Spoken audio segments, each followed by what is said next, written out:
Man, we have a Texas-sized cruise news show for you today.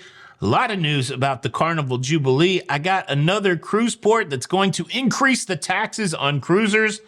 Woohoo! And I've got an annoying story about another cruise ship that's been chartered out. Plus, we have a dad angry at Carnival over Girl Scout cookies. This could be the end of the world as we know it. But I feel fine. Shout out Ludacris, cruise news, and my views. Let's talk about it.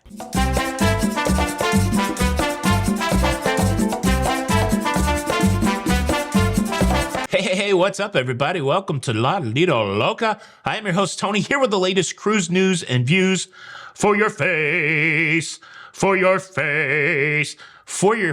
on Wednesday, December the 20th, 2023. And we got to jump right into it. I got like 3 Texas stories surrounding the Carnival Jubilee. The first one and the most obvious one is it's in Texas. Carnival Jubilee has made its way to Galveston to begin its cruising residency there. If we put it in the vernacular of Las Vegas, Carnival Jubilee will kick off its inaugural cruise on the 23rd of December in just a few days.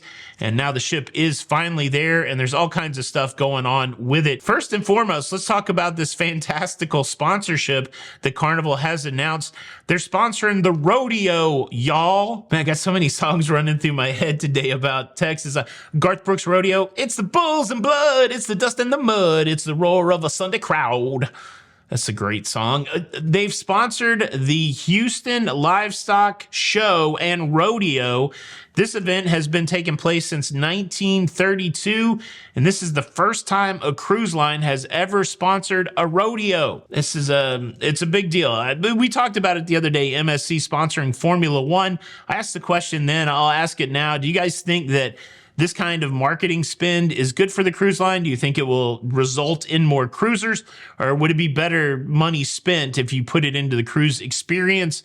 I don't know. Again, there's different buckets when it comes to the budgets for cruise lines, and I don't even think they probably think about those two things crossing streams. Carnival sponsoring a rodeo there in Houston, Texas. And look, if you thought that me telling you about Carnival sponsoring a rodeo would be the most fantastical thing I would talk about today, it's not. Carnival Cruise Line has invented a fake university for the Carnival Jubilee. If you know anything about Texas, they're a big college football state, and Carnival wants to have its own fake college football team. Fake Carnival University has been established, and leadership of Carnival is now actively polling the 13-member committee to see if they can get Alabama bumped out of the college playoffs and get fake Carnival University in there. Fake Carnival University undefeated. Now, certainly they didn't play a game and their strength of schedule is non-existent, but I think we should, if you could, just tweet out to that 13-member committee and see if we can get Carnival in Bama's spot. Roll Tide, roll. I'm not making it up. They created a fake university. Why did they create a fake university? They did it so they could have a real tailgate party on the Lido deck. The Lido, whoa, whoa, whoa. A 4-quarter Lido deck tailgate party with games and music and food, all around the idea of Texas, all around the idea of college football. I can't wait to get on this Carnival Jubilee. They got new shows. They got a tailgate party. They got a fake university. They got a big star on theirs. Stars on theirs. It goes with the Dr. Seuss right there on the front. Whew. Is that it? Is that all of the Jubilee news? Are you on this inaugural sailing? Are you excited about Carnival Jubilee? Leave a comment below. Cruise news story number 2. Let's talk about another cruise port that's increasing their taxes for cruise passengers.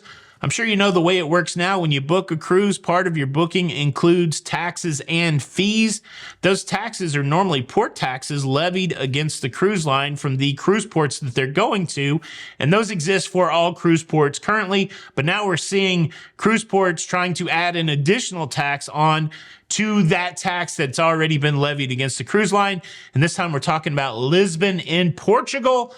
They want $2.20 more per cruise passenger. Doesn't seem like a big deal. Less than a cup of coffee, $2.20.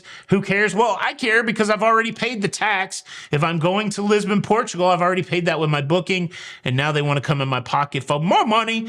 That is the way of government. I won't get on that too hard, but I don't like it. Sometimes you got to pay to play, and it looks like Lisbon has been able to pass a new ordinance that will now figure out a way to collect more money from cruise passengers visiting the city. The comments on these stories are always interesting because there's a whole group of people like, I don't like taxes. And then there's a whole group of people like, oh, I love taxes. I love to pay $2 more. So where do you stand on this one? Leave a comment below. Cruise news story number 3, a sad story. Guests that were booked on the Norwegian Joy for the February 6, 2025 sailing have been notified that their cruise has been full on cancellated, not cancellated for mechanical issues or weather or anything like that. Canceled because somebody came in and bought out the whole cruise ship. And well, the folks that were already booked, tough on them.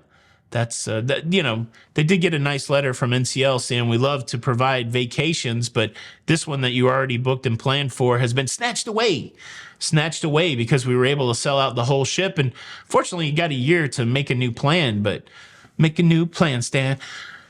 I don't like it. I don't like that cancellation. We talked about it the other day. Royal's done it. It's part of cruising. It happens. People charter out full ships. It's more advantageous for a cruise company to sell out a big ship, the whole ship, to one person. It's, a lot less moving parts, and they can probably charge more, but it sucks for the little guy who just had their little interior cabin ripped away from them on the only 2 days they could get off in 2025. I don't know if that's anybody. Is that you out there? Were you on this cruise? Feel free to leave a comment and we will commiserate with you. Now, our next cruise news story deals with space. Specifically, it deals with lower Earth orbit satellites. It deals with SpaceX. It deals with Starlink. I'm talking about the internet. I'm talking about being able to look at TikTok and Instagram on your cruise ship. And now we have a cruise line that's completed its full rollout of Starlink for its fleet. We've just gotten word that Holland American Line's MS Koningsdam has completed its installation of Starlink. There's an irony there. How 2001: A Space Odyssey. Sorry, Dave, we can't turn your Starlink on. Well, Dave, don't worry about it. The Starlink is on all 11 Holland American Line vessels. The early feedback from customers is positive, and folks are happy to have that fast internet on the cruise ship. Have you had Starlink yet? I've used it a few times. I've found it to be good, and now Holland America has a nice selling point. Come on any of our ships, and you can get the Starlink. Way to go, Holland American Line. Let's go to the Looking Back, Texas. Waylon and Willie and the boys. So many Texas songs. Look, I got to tell you about this mad dad, mad at Carnival over Girl Scout cookies. But before I do that, let me quickly invite you to subscribe. If you like staying up to date with everything going on in cruising deep in the heart of Texas, ooh, I'm hyped. Please consider subscribing with the notification bell on. That way you don't miss out on any of these episodes. Trying to get to 250,000 subscribers. Doesn't cost anything. All you got to do is clicky. Tell YouTube you like the show. Thank you in advance. Okay, this missive was shot off to Carnival brand ambassador John Heald. The message reads this: John, I lead my daughter's Girl Scout troop. The girls are in the 7th grade. 5 of them will be on the Carnival Miracle. I asked my travel agent if we could bring some Girl Scout cookies to sell. Told no! Exclamation point. Really? Exclamation point. I did comparison with maybe some other cruise line who do allow their passengers to do this. I bet you none of the other passengers would mind.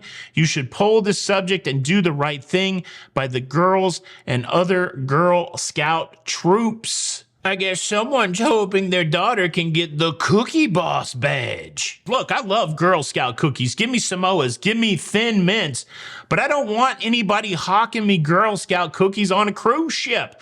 I don't think that any cruise line is allowing the selling of Girl Scout cookies or other random products. You're certainly not going to see your eccentric cousin who makes chainmail armor selling a tunic down there in the atrium.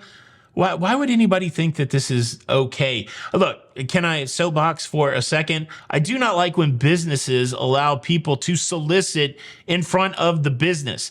There have been times that I've gotten out of my car, started to approach a business, saw some sort of, conglomeration of people gonna harass you as you walk through the doors. I've turned around and left. I don't know why businesses allow this. Again, I'm all for Girl Scouts and Girl Scout cookies and baseball leagues and, helping dogs, all that kind of stuff. But there's a time and place. And I don't think standing in front of the Target is it, or the Walmart, or, wherever. The Publix. I think this should be banned. I certainly don't think that you should be able to sell Girl Scout cookies on a cruise ship. I am rethinking the chainmail. That would be kind of interesting, especially in Europe. But what do you think? Should there be an allowance for Girl Scout cookies and other wares from the people on cruise ships, or is this just stupid? I don't know. Leave a comment below. I really do have an eccentric cousin who makes chainmail. Shout out cousin Mike. Boom, that is your cruise news. I hope you enjoyed it. You can show that you enjoyed it by hitting the like button. And unfortunately, if you don't hit the like button, I will be forced to punish you. And your punishment will be this.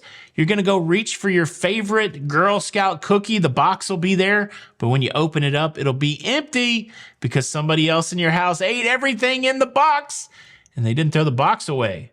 That would never happen, right? That's your punishment. But you can avoid that. Hit the like button. It's Tony for Lido, Loca. Until the next time. We'll see you on the Lido. Bye. Cruise news, cruise news, cruise news, it's over.